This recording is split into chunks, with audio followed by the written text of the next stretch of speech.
Chapter number 4 gases states of matter part 1 और उसमें हम गैसेस डिस्कस करें। गैसेस के चैप्टर का ये पहला टॉपिक है और ये है काइनेटिक मॉलिक्यूलर थ्योरी। देखिए, मैटर मुख्तलिफ स्टेट में एग्जिस्ट करती है और जो मेजर स्टेट्स हैं वो है गैस, लिक्विड, सॉलिड और इसके अलावा प्लाज्मा है, बोज आइंस्टाइन कंडेंसेट और liquid crystal. Kinetic molecular theory जो है तो ये बर्नौली नामी एक साइंसदान ने, डैनियल बर्नौली ने ये थ्योरी प्रपोज की थी 1738 में, ताकि गैसेस का जो बिहेवियर है उसको एक्सप्लेन किया जा सके। याद रखिएगा कि थ्योरीज जो हैं ये एक्सप्लेनेशंस होती हैं।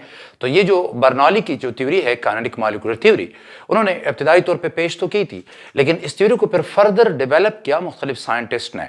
और क्लासियस, रुडोल्फ क्लासियस थे 1857 में, उन्होंने इस थ्योरी को डेवलप किया और एक बड़े डेवलप फॉर्म में उन्होंने इसको पब्लिश किया। फिर मजीद साइंटिस्ट आते गए, जिसमें आप एक दो बड़े नाम देख रहे हैं, मैक्सवेल और बोल्ट्जमैन। मैक्सवेल और बोल्ट्जमैन ने इस थ्योरी का इस्तेमाल किया और इसको फर्दर डेवलप किया और मॉलिक्यूल्स की जो मोशन हैं, यानी जो ट्रांसलेशनल मोशन है, वाइब्रेशनल मोशन है और इसके अलावा रोटेशनल मोशन, तो इनको एक्सप्लेन किया। फिर वांडरवाल है कि वांडरवाल ने जो आइडियल गैस इक्वेशन है उसको मॉडिफाई किया और उसको रियल गैसेस के लिए एप्लीकेबल बनाया।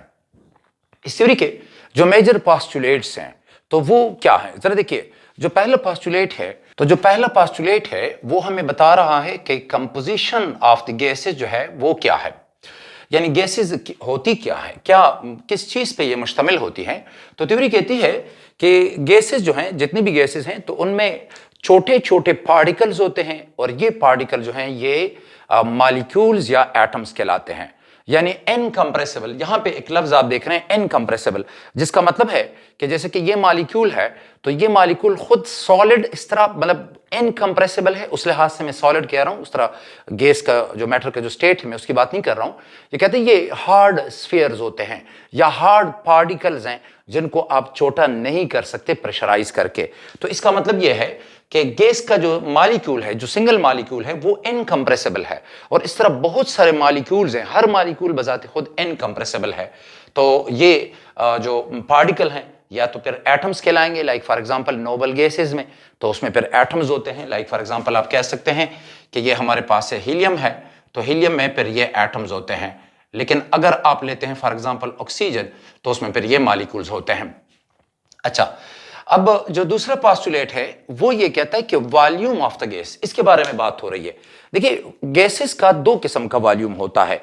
एक जिसे हम कहते हैं ऑक्युपाइड वॉल्यूम, ऑक्युपाइड यानी घेर लेना, यानी इस गैस ने कितनी जगह घेरी हुई है, और एक होता है इसका एक्चुअल वॉल्यूम। मैं आपको एक एग्जांपल दूं।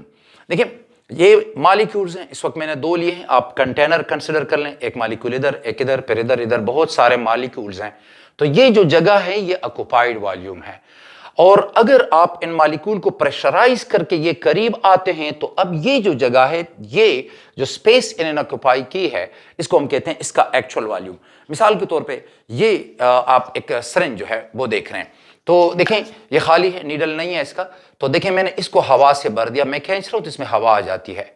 तो ये इस गैस का, आप देखिए मैंने इसको बंद कर दिया, यहां से बंद कर दिया, तो ये जो यहां से यहां तक है ये इसका ऑक्युपाइड वॉल्यूम है, जो कि 60 ml है ऑक्युपाइड वॉल्यूम।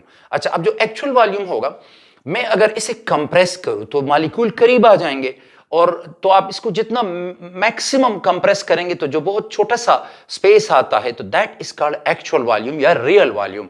सो ये ऑक्युपाइड वॉल्यूम है। अब जरा देखें, मैं अगर इसे कंप्रेस करूं तो ये आप कह सकते हैं एक्चुअल वॉल्यूम, लेकिन ये उससे बहुत ज्यादा, ये स्टिल फर्दर आप इसको कंप्रेस कर सकते हैं, ठीक है जी। लेकिन मैंने इतना फोर्स लगा दिया, अगर मैं छोड़ देता हूं तो ये वापस अपनी जगह पे जा रहा है, तो ये इसका है ऑक्युपाइड वॉल्यूम। देखें, और अगर आप इसको कंप्रेस करें इतना करें कि ये मजीद कंप्रेस ना हो सके, सो उसको फिर हम कहते हैं एक्चुअल वॉल्यूम। दर हकीकत वो भी एक्चुअल वॉल्यूम से ज्यादा आता है। उसके लिए फिर एक वांडरवाल ने एक लफ्ज इस्तेमाल किया था, उसने कहा था ये effective volume of the gas है, यानी minimum volume of the gas at very high pressure, so that is called effective volume. तो थ्योरी कहती है कि जो एक्चुअल वॉल्यूम है गैस का, एक्चुअल या रियल वॉल्यूम गैस का जो है वो नेग्लिजिबली स्मॉल है, इतना कम है कि आप इसे नजरअंदाज कर सकते हैं। In comparison with its occupied volume, जो जगह इसने घेरी है। इसका मतलब यह है कि अगर मैं ये ले लेता हूं मिसाल के तौर पे, ये एक कंटेनर है, सिंपल वर्ड्स में एक कंटेनर है, और इस कंटेनर में कोई गैस है। जरा कंसिडर कर लें कि ये पिस्टन है और इस गैस पे ये थोड़ा सा प्रेशर है, और कंसिडर कीजिए कि ये मॉलिक्यूल्स जरा देखें दूर दूर हैं एक दूसरे से। सो ये ब्लैक डॉट सिंगल मॉलिक्यूल है और दरमियान में एम्प्टी स्पेस है। तो यहां से यहां तक ये जो वॉल्यूम V है, इसको हम कहते हैं ऑक्युपाइड वॉल्यूम। ये है इस गैस का ऑक्युपाइड वॉल्यूम। अब इसका जो एक्चुअल वॉल्यूम होगा, हकीकतन एक्चुअल तो ये होगा कि इन सबको प्रेशराइज करके ना, तो ये सारे मॉलिक्यूल देखें जरा इस छोटी सी जगह में आ जाते हैं। अब ये जो वॉल्यूम है, इसको आप कह सकते हैं कि ये इस गैस का एक्चुअल वॉल्यूम है, एक्चुअल वॉल्यूम। तो थ्योरी कहती है कि जो एक्चुअल वॉल्यूम है गैस का, मॉलिक्यूल को मिला मिला के जो साइज बनेगा वो नेग्लिजिबली स्मॉल, बिल्कुल ये वाकई बहुत कम है, और जो ऑक्युपाइड वॉल्यूम है वो आप देख रहे हैं बहुत ज्यादा है। अच्छा, तो इसी वजह से इसका मतलब यह है कि गैसेस जो हैं वो मुश्तमिल होती हैं लार्जली एम्प्टी स्पेसेस पे। गैसेस में एम्प्टी स्पेस बहुत ज्यादा है, तो अगर आप इसको प्रेशराइज करेंगे तो मॉलिक्यूल करीब आ जाएंगे, एम्प्टी स्पेस खत्म हो जाएगा, कम हो जाएगा। तो ये जो वॉल्यूम है ये इसका एक्चुअल वॉल्यूम कहलाता है।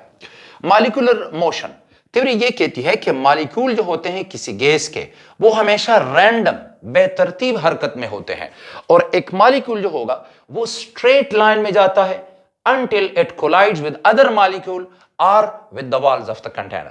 ये मॉलिक्यूल between two collisions जो है ये बिल्कुल सीधा जाता है। लाइक ये देखिए कि अगर मैं ये मॉलिक्यूल ले लेता हूं, लेट्स से ये मॉलिक्यूल है, तो ये सीधा जाता है ऐसे, यहां तक मिसाल के तौर पे पहुंच गया, और अब इसके साथ कुछ मॉलिक्यूल उधर से टकरा जाते हैं, फॉर एग्जांपल ऐसे, तो अब इसका पाथ ऑफ मोशन चेंज हो जाएगा, ये सीधा इधर आ जाता है, यहां पहुंच के तो इसके साथ फिर कोई कोलिजन हो गई, मिसाल के तौर पे यहां से मॉलिक्यूल कोलाइड कर गए, 2 या 3 या 4 जो भी है, इस साइड से भी चले कर लेते हैं, तो ये एज ए होल इस पे नेट फोर्स इस डायरेक्शन में है, तो मॉलिक्यूल जो है यहां पहुंच जाता है।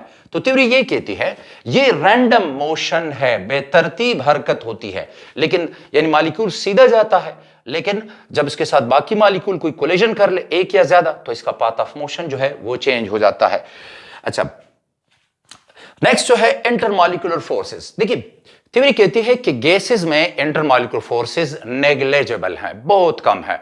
यानी ये तो सिंपल है कि अगर अट्रैक्शन होती गैसेस के मॉलिक्यूल की एक दूसरे के साथ, तो फिर ये गैस ही ना होता, फिर ये मॉलिक्यूल यानी अट्रैक्ट करके तो ये लिक्विड स्टेट में या फिर सॉलिड स्टेट में ये आ जाता। थ्योरी ये कहती है, यहां पे एक पॉइंट आपने यो नोट करना है कि there are no forces of attraction और repulsion between the particle when they are not colliding। मतलब यह है कि ये पॉइंट पे वांडरवाल ने फर्दर एक्सप्लेन किया था कि ये मॉलिक्यूल दूर दूर हैं, तो इनमें कोई अट्रैक्शन रिपल्शन नहीं है, लेकिन जब ये करीब आएंगे just before collision they attract each other, या अगर सिमिलर पोल्स इनके साइड वो आते हैं तो फिर ये रिपेल करेंगे। मिसाल के तौर पे मैं ये कह रहा हूं, देखिए ये है फॉर एग्जांपल HCl का मॉलिक्यूल, हम जानते हैं कि ये नेगेटिव है और ये पॉजिटिव है, तो इसको अगर आप कंसीडर कर लेते हैं तो ये इस तरह का मॉलिक्यूल है, ये मॉलिक्यूल है, तो ये जो पूरा साइड है ये वाला, ये नेगेटिव नेगेटिव, चूंकि इलेक्ट्रॉन क्लाउड है, यहां से ये नेगेटिव और फिर इसके बाद ये पॉजिटिव साइड है, तो ये इस तरह का मॉलिक्यूल है। अब अगर दूसरा HCl मॉलिक्यूल उधर है तो वो तो इस फील्ड से बाहर है, तो उस पर कोई अट्रैक्शन नहीं है। हां, अगर वो इस तरह आ जाए, इसके करीब आ जाए कि उसका फील्ड इसके साथ इस तरह आ जाए फॉर एग्जांपल कि उसका हाइड्रोजन इस साइड पे हो और क्लोरीन इस साइड पे हो, तो जाहिर है अब ये जो जगह है ये पॉजिटिव है ये साइड, और ये नेगेटिव है, सो ये मॉलिक्यूल जो है ये अट्रैक्ट कर लेते हैं। और ये जो डिस्टेंस है कि जिस पे ये एक दूसरे को अट्रैक्ट या रिपेल कर सकें, रिपल्शन भी होती है कि अगर ये HCl मॉलिक्यूल उल्टे साइड से आ जाता तो क्लोरीन क्लोरीन के साइड, तो नेगेटिव नेगेटिव को रिपेल कर लेता। सो ये जो थ्योरी है KMT, काइनेटिक मॉलिक्यूलर थ्योरी, तो ये कहती है कि गैस मॉलिक्यूल्स की कोई अट्रैक्शन नहीं है, लेकिन when they are about to collide then there are definitely forces of attraction और रिपल्शन। तो कशिशी कुव्वतें या दखेली कुव्वतें वो तब होती हैं जब मॉलिक्यूल करीब आते हैं वंडर वाल डिस्टेंस पे। नेक्स्ट जो है थ्योरी कहती है कि प्रेशर गैस का जो है गैसेस का प्रेशर क्यों होता है? देखिए, गैसेस का प्रेशर होता है कोलिजन की वजह से। लाइक ये देखें, इस गैस का अगर मैं इसको कंप्रेस करूं, 60 ml गैस है, अगर मैं इसे कंप्रेस करके इसका वॉल्यूम 30 तक ले आऊं, तो देखिए अब वॉल्यूम हाफ हो गया, तो कोलिजन डबल होगी, बिकॉज मॉलिक्यूल तो हैं, कोलिजन हो गई। अगर मैं यहां से छोड़ दूंगा तो ये वापस जाएगा। तो ये प्रेशर एक्सर्ट करता है इस पिस्टन पे, ये जो ब्लेक आप देख रहे हैं, तो इस वजह से ये पिस्टन जो है ये पीछे की जानिब चला जाता है। तो थ्योरी कहती है कि गैस के मॉलिक्यूल जो हैं वो कोलाइड करते हैं एक दूसरे के साथ और वॉल ऑफ द कंटेनर के साथ और प्रेशर एक्सर्ट करते हैं। जैसे कि गाड़ी का जो टायर है, तो उसमें जब आप हवा चेक करते हैं, ये टायर है मिसाल के तौर पे, और आप जानते हैं कि टायर में हवा मेजर करने के लिए हम एक गैजेट इस्तेमाल करते हैं, बैरोमीटर, जो उन वर्कर्स के पास होता है। तो जैसे ही वो बैरोमीटर इसके साथ लगा लेते हैं, तो ये जो गैस के मॉलिक्यूल हैं वो इसके वॉल के साथ कोलिजन करेंगे, तो आपको इस गैस का अंदरूनी जो प्रेशर है उसका पता चल जाता है। थ्योरी ये कहती है कि प्रेशर गैस का जो है ना, तो वो कोलिजन की वजह से है। मॉलिक्यूल जितने ज्यादा कोलिजन करेंगे तो प्रेशर बढ़ जाता है। अच्छा, जैसे गर्मियों में टायर जो होते हैं, गाड़ी के जो टायर होते हैं, चूंकि गर्मी है, टेम्परेचर बढ़ गया, मॉलिक्यूल की वेलोसिटी बढ़ गई तो अब कोलिजन भी ज्यादा होंगी। मिसाल पहले ये इधर कोलाइड कर रहा था, अब इसकी वेलोसिटी बढ़ गई है, तो ये जल्दी कोलाइड करे, ज्यादा कोलिजन होगी। तो जब कोलिजन ज्यादा होगी तो प्रेशर भी गैस का जो है वो ज्यादा होता है, और उस वजह से फिर कुछ टायर जो है वो इसको बर्दाश्त नहीं करते और वो टायर फट जाता है। नेक्स्ट जो है, थ्योरी कहती है कि नेचर क्या है कोलिजन्स का। देखिए, ये इसके लिए हम एक लफ्ज इस्तेमाल करते हैं, इलास्टिक कोलिजन्स। इलास्टिक कोलिजन्स वो हैं कि जैसे ये मॉलिक्यूल्स हैं, चले इसकी एनर्जी, काइनेटिक एनर्जी ले लें, इसकी काइनेटिक एनर्जी है लेट्स से 3, इसकी 7 है, 3 7, तो ये बिफोर कोलिजन कितनी बनती है, 3 + 7 10, कोलिजन हो गई। तो अब इसके बाद हो सकता है इसकी 4 हो, तो डेफिनेटली इसकी 6 होगी, तो 4 + 6 = 10। So total energy before collision and then total energy after collision वो बराबर होगी। एंड द सेम वे, जब भी दो मॉलिक्यूल टकराएंगे तो टोटल मोमेंटम बिफोर कोलिजन वो बराबर होगा टोटल मोमेंटम आफ्टर कोलिजन, और इस तरह की कोलिजन्स को हम कहते हैं इलास्टिक कोलिजन्स। तो ये कहता है, ये देखें ना, collision between gas molecules are elastic collisions, ये इलास्टिक कोलिजन्स होती हैं। यानी total kinetic energy before collision will be equal to the total kinetic energy after collision. In the same way, total momentum before collision of the particle वो बराबर होगा total momentum after collision के। फिर kinetic energy जो है, देखिए theory कहती है कि जब आप एक गैस को हीट करेंगे तो मॉलिक्यूल तेज हो जाएंगे, काइनेटिक एनर्जी बढ़ जाती है। पॉइंट यह है कि काइनेटिक एनर्जी जो है वो प्रोपोर्शनल होती है केल्विन टेम्परेचर के। यानी आप ये लिख सकते हैं कि जो एवरेज काइनेटिक एनर्जी है, फॉर एग्जांपल ये है एवरेज काइनेटिक एनर्जी, तो ये प्रोपोर्शनल होती है केल्विन टेम्परेचर के। तो इसका मतलब ये है कि अगर आप टेम्परेचर जो है वो बढ़ा दे गैस का, तो जो काइनेटिक एनर्जी है मॉलिक्यूल की वो बढ़ जाएगी। टेम्परेचर को कम करेंगे, काइनेटिक एनर्जी कम हो जाएगी। अगर दो गैसेस हों, मुख्तलिफ गैसेस, ऑक्सीजन, नाइट्रोजन, और दोनों का टेम्परेचर सेम है, तो फिर इन दोनों गैसेस की जो एवरेज काइनेटिक एनर्जी होगी वो बराबर होगी। सो इस पोस्टुलेट को अक्सर इस तरह भी लिखा जाता है कि at the same temperature molecules of different gases have same average kinetic energy. और आखिरी जो है तो वो ये है कि इफेक्ट क्या होगा ग्रेविटी का।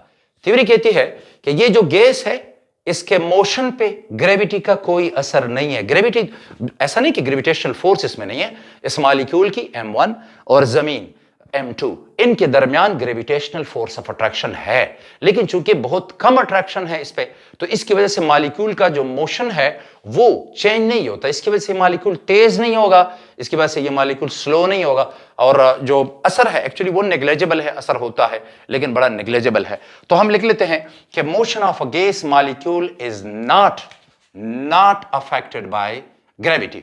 तो ये थ्योरी के पोस्टुलेट्स हैं। यहां पर एक बात का मैं जिक्र जरूर करूं कि क्लासियस ने जो काइनेटिक इक्वेशन दी थी, जो एक्चुअली ये वाली इक्वेशन थी, pressure of the gas, volume of the gas, 1/3 m, mass of a single molecule, n, capital N है, नंबर ऑफ टोटल मॉलिक्यूल, और ये है c⁻² जो कि मीन स्क्वायर वेलोसिटी है। ये वो काइनेटिक इक्वेशन है जिसको हम कहते हैं।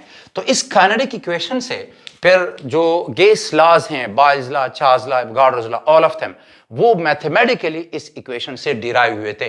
तो इसलिए अक्सर कहा जाता है कि काइनेटिक मॉलिक्यूलर थ्योरी जो है तो वो क्लासियस ने प्रपोज की थी, एक्चुअली प्रपोज की थी डैनियल ने और डैनियल बर्नौली ने, और फिर इसको बहुत ज्यादा डेवलप किया था क्लासियस की, इसमें बड़ी कंट्रीब्यूशन है।